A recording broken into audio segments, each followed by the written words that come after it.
Have you ever told a little white lie just to avoid drama? Or met someone who lies like it's their full-time job?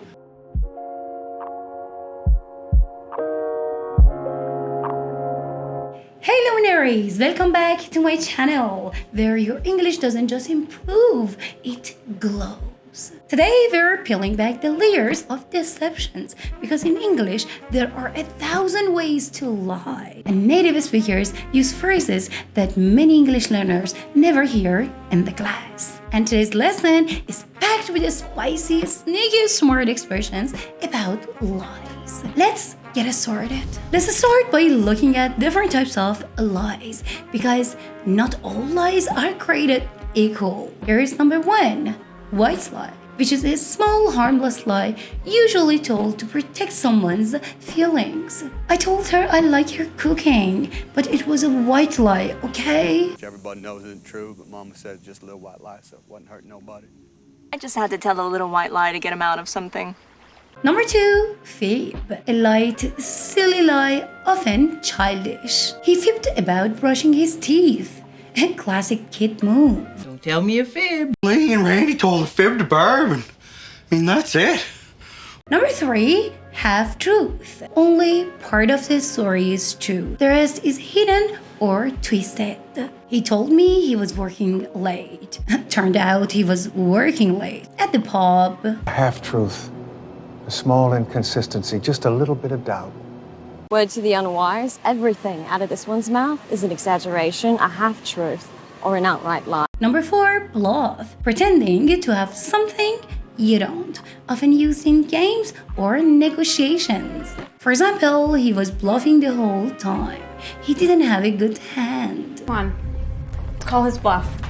Today's lesson, how to draw out the bluff. Falsehood, which is a formal word for a serious, harmful lie.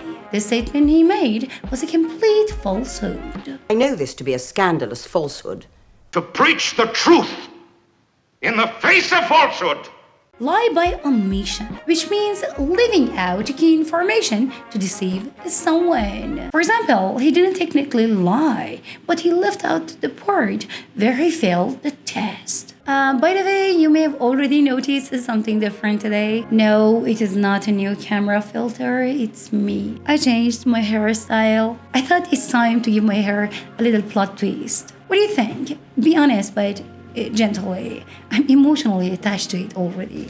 Now let's move on to the part 2. There are also some expressions that native speakers use to talk about lying. Here's number 1, to lie through your teeth, which means to lie boldly and shamelessly. For example, he lied through his teeth about where he was last night. Now you lie through your teeth. Lie through your teeth at every turn, and if you're lucky, you may get away with it.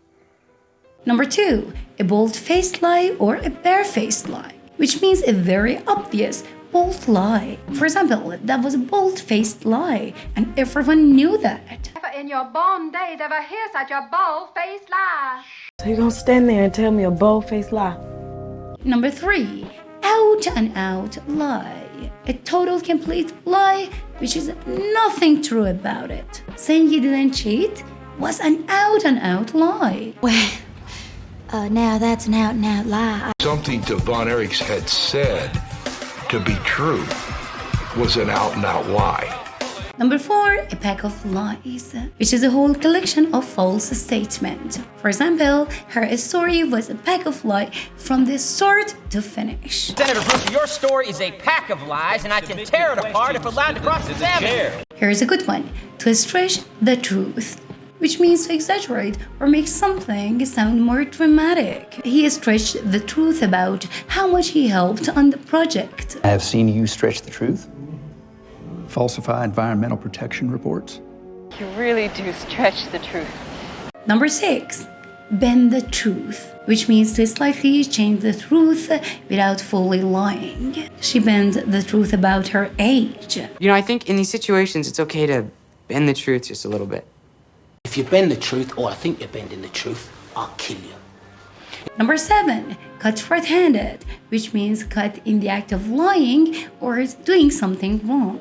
For example, he was caught red-handed changing the numbers in the reports. She was caught red-handed faking an event. Jefferson Smith was caught red-handed stealing from boys. Number 8, to pull the wool over someone's eyes, which means to deceive or trick someone. She tried to pull the wool over my eyes, but I wasn't buying it. You want to pull the wool over someone's eyes? Go get a sheep, okay?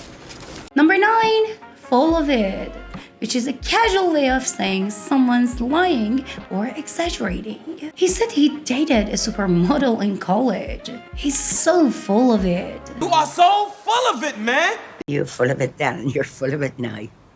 Number 10, cover your tracks, which means to hide the evidence of something wrong you have done. For example, she deleted all the messages to cover her tracks. Well, you delivered a highly suspect educational lecture to baffle your opponents and cover your tracks. Here's another good one, to call someone's bluff, which means to challenge someone to prove what they say is true. For example, he said he'd quit if they didn't promote him.